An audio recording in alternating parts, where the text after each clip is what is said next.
오늘 함께 보실 말씀은 이사야 43장 1절로 13절까지의 말씀입니다. 야곱아, 너를 창조하신 여호와께서 지금 말씀하시느니라. 이스라엘아, 너를 지으신 이가 말씀하시느니라. 너는 두려워하지 말라. 내가 너를 구속하였고 내가 너를 지명하여 불렀나니 너는 내 것이라. 내가 물 가운데로 지날 때에 내가 너와 함께할 것이라. 강을 건널 때에 물이 너를 침몰하지 못할 것이며 내가 불 가운데로 지날 때도 타지도 아니할 것이요 불꽃이 너를 사르지도 못하리니 대저 나는 여호와 내 하나님이요 이스라엘의 거룩한 이요 내 구원자임이라. 내가 애굽을 너의 속량물로 구스와 스바를 너를 대신하여 주었노라. 내가 내 눈에 보배롭고 존귀하며 내가 너를 사랑하였은즉 내가 내 대신 사람들을 내어주며 백성들이 내 생명을 대신하리니 두려워하지 말라. 내가 너와 함께하여 내 자손을 동쪽에서부터 오게 하며 서쪽에서부터 너를 모을 것이며 내가 북쪽에게 이르기를 내놓으라. 남쪽에게 이르기를 가두어 두지 말라. 내 아들들을 먼 곳에서 이끌며 내 딸들을 땅 끝에서 오게 하며 내 이름으로 불려지는 모든 자 곧 내가 내 영광을 위하여 창조한 자를 오게 하라. 그를 내가 지었고 그를 내가 만들었느니라. 눈이 있어도 보지 못하고 귀가 있어도 듣지 못하는 백성을 이끌어내라. 열방은 모였으며 민족들이 회집하였는데 그들 중에 누가 이 일을 알려주며 이전 일들을 우리에게 들려주겠느냐. 그들이 그들의 증인을 세워서 자기들의 옳음을 나타내고 듣는 자들이 옳다고 말하게 하여 보라. 나 여호와가 말하노라. 너희는 나의 증인 나의 종으로 택함을 입었나니 이는 너희가 나를 알고 믿으며 내가 그인 줄 깨닫게 하려 함이라. 나의 전에 지음을 받은 신이 없었느니라. 나의 후에도 없으리라. 나 곧 나는 여호와라. 나 외에 구원자가 없느니라. 내가 알려주었으며 구원하였으며 보였고 너희 중에 다른 신이 없었나니 그러므로 너희는 나의 증인이요 나는 하나님이니라. 여호와의 말씀이니라. 과연 태초로부터 나는 그이니 내 손에서 건질 자가 없도다. 내가 행하리니 누가 막으리요. 아멘. 우리가 살아가고 있는 이 동양 사회는 가족주의가 강합니다. 그래서 자녀들을 자신의 일부로 여기는 이 부모들의 경향이 있다고 합니다. 반면에 서양은 개인주의가 강해서 자녀들을 독립된 주체로 존중하는 편이라고 합니다. 그런데 성경의 교훈에 따르면 우리는 부모에게 귀속된 존재도 아니고 독립적인 존재도 아닌 하나님의 소유입니다. 그렇다면 우리가 하나님의 소유라는 이 개념이 어떠한 것인지 오늘 말씀을 통하여서 은혜를 나누고자 합니다. 하나님께서 천지를 창조하실 때 우리 인간들을 아주 독특하게 지어주셨습니다. 무엇보다 천지는 하나님의 말씀으로 지으신 것에 비해서 사람은 하나님의 친히 손으로 만드시고 코에 생기를 불어 넣으심으로 완성하셨습니다. 우리를 하나님의 형상대로 만드시고 온 땅을 정복하고 다스리는 복된 사명도 더하여 주셨습니다. 창조된 인간에게 하나님은 보시기에 아름답다라고 찬사를 더하시기도 하셨습니다. 오늘 본문에서 이사야는 창세기의 창조 기사를 기억하면서 우리가 하나님에 의하여서 창조된 존재라는 사실을 강조하고 있습니다. 우리가 누구입니까? 우리는 하나님의 세심한 배려로 창조되고 사랑을 입은 아주 독특한 존재들입니다.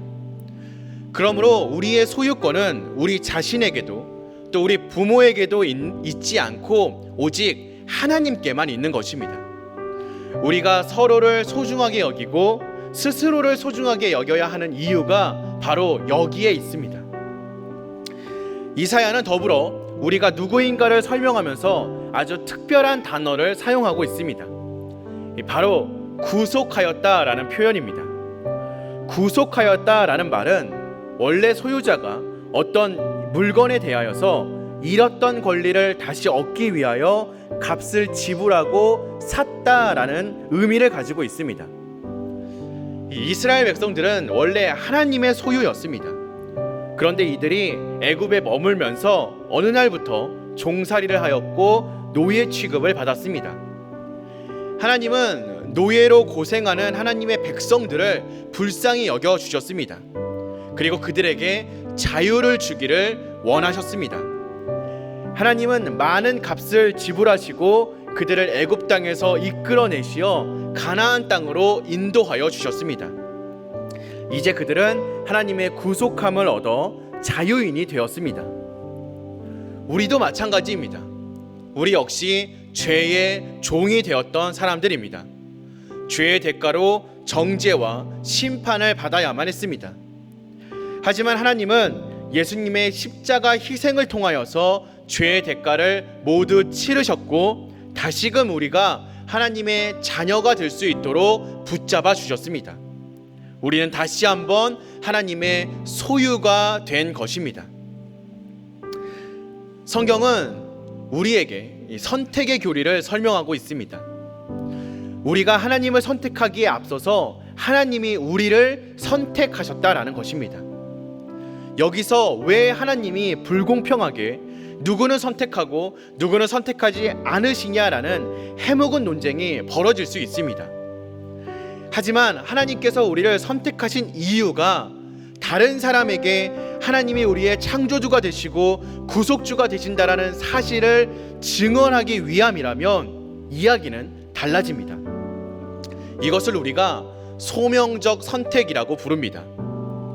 하나님께서 우리를 선택하시기로 택하신 이유는 우리를 열방을 향한 증인으로 삼아 주시기로 주님의 구원을 전하고자 하시기 위함이었습니다. 우리가 우리의 구원을 기뻐함이 마땅하지만 우리의 기쁨은 우리 안에 머물러 있어서는 안 된다라는 것입니다.